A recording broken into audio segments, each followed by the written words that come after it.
My biggest struggle in my early 20s was believing I understood a concept or a certain philosophy that I subscribed to, but then consistently not living that way and not executing those beliefs and struggling and being depressed or disappointed in life. I wasn't living that way, and that's really frustrating. And the problem is that's all just ego. That's ego sneaking in the back door. I think we're all looking to find out from an egoic standpoint what our relevance is, who we're supposed to be, what the definition of joy and love is, and purpose. I had certain beliefs and desires, and I wanted to be a certain type of person, but a lot of my thoughts were kind of, rooted in the ego. And when I say the ego, I don't necessarily mean arrogance. I just mean the part of your brain that says I. It's the thinker, and that part of your brain is very self-serving. It lives in a world of comparisons and time.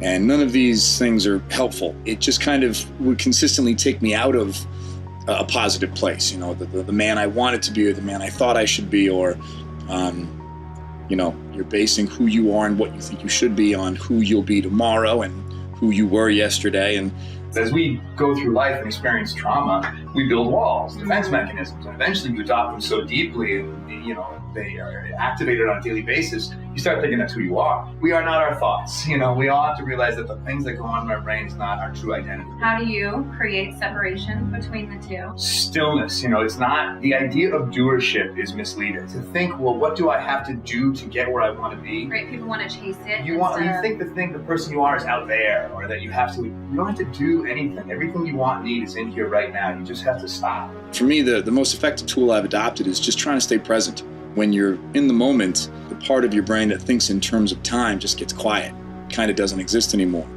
So a lot of my old hurdles have kind of become far more manageable by just staying present. Someone just kind of once said, shush. And it was in response to me having a bit of an over-analytical question. It really is about kind of stilling your brain noise, recognizing that the majority of the stuff you grapple with is just noise, and it reinvents, and it's cyclical, and it's not, it's not turning your back on something. It's not kind of quitting or giving up. It's kind of letting it kind of wash over you. And then the shush of it all is just kind of being able to cultivate the ability to be still and be present. And if you can do that, then circumstance becomes a little more inconsequential.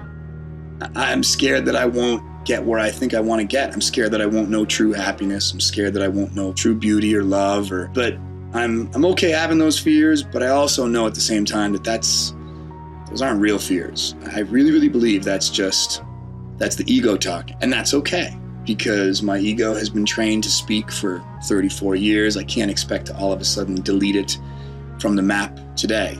All I got to do is, when those fears come up, recognize that those are ego-based fears. I'm totally okay with those things popping up on the radar, because they're gonna, and that's okay too.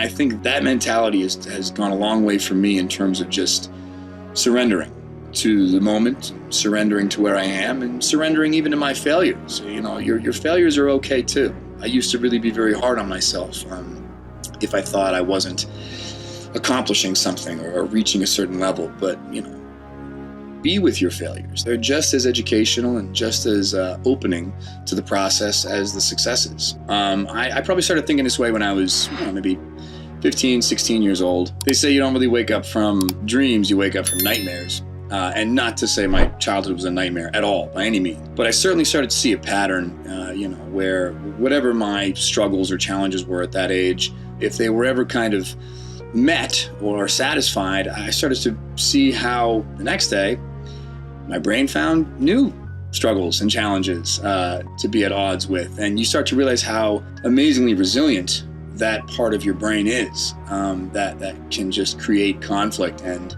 truly be at odds with what is. And I started to worry that no matter what happened or where I went in my life, will that always be that way?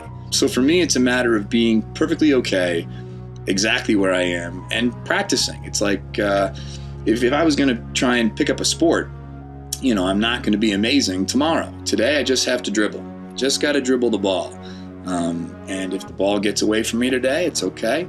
Get it back and just dribble again. Even if it takes all of my focus and energy just to dribble this ball. Maybe tomorrow it won't, and it won't be as consuming. But it's okay to be where I am. I don't have to wake up tomorrow and be a pro. Success to me feels a bit like a notion. I mean, if there's success, there's failure. Just being happy, being peaceful, being content, being present. I love being creative. I love the business that I'm in. It's absolutely who I was as a child. You try and always think, well, what did you do on a Sunday morning when you were a kid? What were you doing when you weren't doing for anything? When you were just waking up trying to have fun? What were you doing? That's what you should probably be doing with your life. And luckily, I was, putting on shows and doing theater. And so I'm very lucky in the sense that my profession is also something that is deeply connected to the part of my life when my brain wasn't so noisy and I wasn't fueled by ego or an accomplishment or this kind of story that we're trying to tell ourselves. I was just doing it because it felt fun. The first couple times I tried meditating, very hard because my brain is so noisy, and maybe you get a second, 2, 3 seconds tops of sustained, still breathing and presence, and then very quickly, your brain asks, well, am I doing this? Am I thinking? I'm thinking thoughts right now, and you kind of lose it, but that's okay, and you go right back to trying to focus again, and the more you do it, hopefully the shorter intervals of brain noise will happen, and the longer periods of time where you are truly present begin to bloom a little bit. The place I'm trying to get to is something that the mind can't comprehend. It wants to, it really wants to, but it can't. It's different languages. It's just be present. Don't think about tomorrow. Don't think about the next minute. Just where are you right now? Don't miss right now. Be here now. And a nice sense of calm just kind of washes over. I think the thing that I'm looking for in life is just longer periods of blooming presence. Blooming presence. All you really have in life, I think, is just now, a series of nows. And I think when you can kind of surrender to that, you can't lose. But I felt pieces of it, and I know it's good, and I'm chasing it, and it's worth it. So whatever that is, I guess I'm working to kind of have longer moments of that. I think happiness is about trying to live in the moment and being present.